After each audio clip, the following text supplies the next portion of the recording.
Hello guys, welcome to another Scary Radio video. Please subscribe first. That will help my channel to get discovered by new visitors. Thank you, and enjoy listening. It was a dark and stormy night, and the small town of Willow Creek was shrouded in an eerie fog. The locals knew better than to venture outside after dark, as strange things had been happening in the area for months. The townspeople had heard whispers of a mysterious creature that roamed the woods at night, preying on anyone foolish enough to wander into its territory. They called it the Shadow Beast, and some claimed to have seen its glowing eyes peering at them through the trees. But there was one person who was determined to solve the mystery of the Shadow Beast.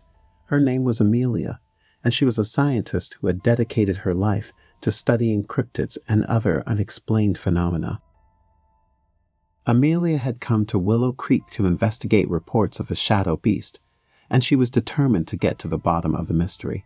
She set up a base camp in the woods, equipped with all the latest technology and gadgets. As she worked late into the night, analyzing data and scanning the area with her instruments, she heard a strange noise coming from outside the tent.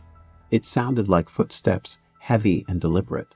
Amelia cautiously opened the flap of the tent and shone her flashlight into the darkness, but she saw nothing, only the swirling mist and the dense trees. Suddenly, she heard a low growl, and a pair of glowing eyes appeared in the darkness. Amelia stood frozen in terror as the creature approached her, its fangs bared and its claws ready to strike. But then, something strange happened. The Shadow Beast paused as if sensing something. And then, it turned and ran away, disappearing into the night. Amelia was left alone, shaken but alive. In the days that followed, Amelia studied her data and discovered something incredible. The Shadow Beast wasn't a monster, but a creature that had been mutated by a nearby factory's toxic waste. It was scared and in pain, lashing out at anything that came near it. Amelia worked tirelessly to find a way to help the Shadow Beast, and eventually, she succeeded. The creature was captured and brought to a lab, where it was given the treatment it needed to heal. In the end, the Shadow Beast was released back into the wild, free to roam the forest once again. And although the town of Willow Creek never forgot the horror of the Shadow Beast, they also never forgot the brave scientist who had saved it. The old mansion had been in the family for generations, and it was rumored to be haunted by the ghost of the first owner's daughter, Sarah. Legend had it that she had died tragically in the mansion, and her spirit had never left. One stormy night, the current owner of the mansion, Julia, was awakened by the sound of footsteps in the hallway.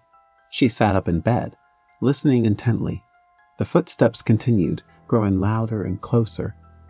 Julia felt a chill run down her spine as she heard the faint sound of a girl's voice calling out for help. She knew she was alone in the mansion, but the voice sounded so real that she couldn't ignore it. She got out of bed and followed the sound of the voice, which led her to the attic. There, she found a locked trunk covered in dust and cobwebs. The voice grew louder, and Julia could hear Sarah's pleading words, begging for her help. Julia tried to open the trunk, but it wouldn't budge. She searched the room for something to break the lock, and her eyes fell on an old hammer. She picked it up and smashed the lock open. As she lifted the lid of the trunk, a gust of wind blew out, extinguishing the candle Julia was holding. When she managed to relight the candle, she saw a girl's ghostly figure, Sarah, sitting in the trunk. Sarah's ghostly figure was pale and translucent. Her eyes were pleading, and she was shivering with cold. Julia realized that Sarah's spirit had been trapped in the trunk for years, and her restless soul was crying out for help.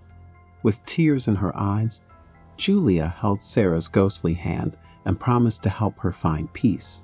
From that day on, Julia dedicated herself to uncovering the truth about Sarah's death and helping her move on to the afterlife.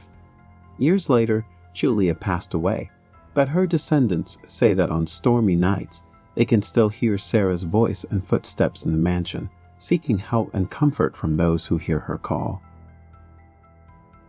On the outskirts of a small town, there stood a dilapidated mansion. It had been abandoned for years and was said to be haunted by the ghost of its former owner, a wealthy but reclusive man who had died under mysterious circumstances. Despite the rumors, a group of friends decided to explore the mansion, eager to uncover its secrets. As they entered the mansion, they were greeted by a musty smell and creaky floorboards. The old furniture was covered in dust and cobwebs, and the walls were peeling with age.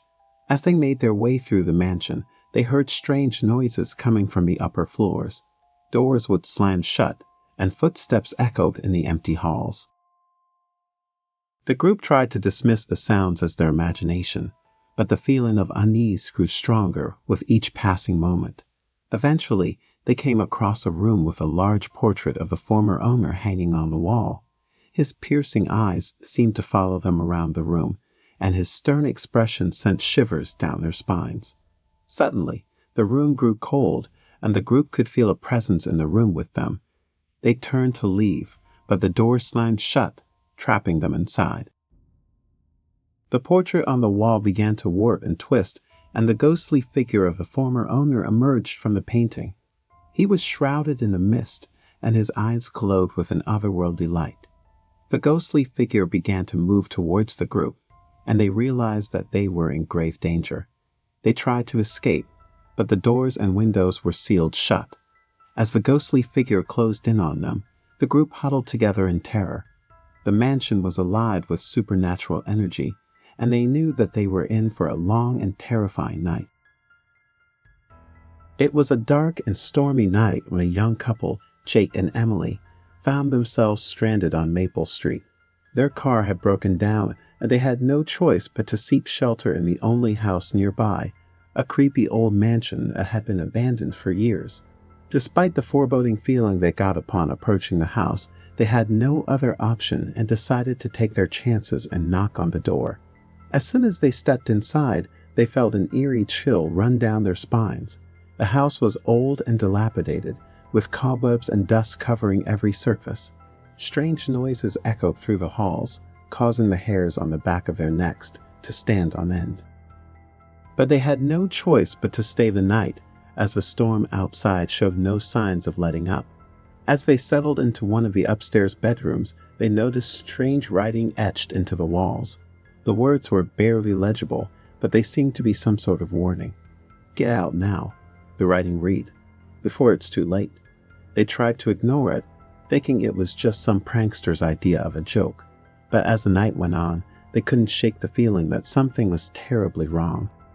Suddenly, they heard a loud thump coming from downstairs. Emily suggested that they investigate, but Jake was hesitant. "Let's just stay here and wait until morning," he said. But Emily was insistent, and so they slowly made their way down the creaky stairs. As they entered the living room, they were horrified to see that the furniture had been rearranged since they had last been there. The chairs were lined up in a circle, as if someone or something had been watching them. Suddenly, they heard footsteps coming from the hallway. They froze, too scared to move.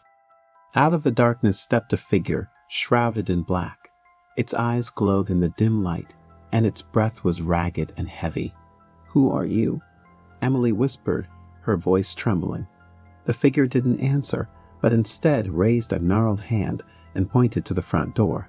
Without another word, they ran as fast as they could out of the haunted house on Maple Street. The rain had stopped, and the moon shone bright, illuminating their way. They didn't look back, but they could feel the presence of the figure following them. They ran all the way back to their broken-down car and drove away as fast as they could. As they left the house on Maple Street behind, they realized that they would never be the same again. The experience had changed them, leaving them with a deep sense of fear and dread that they would never forget.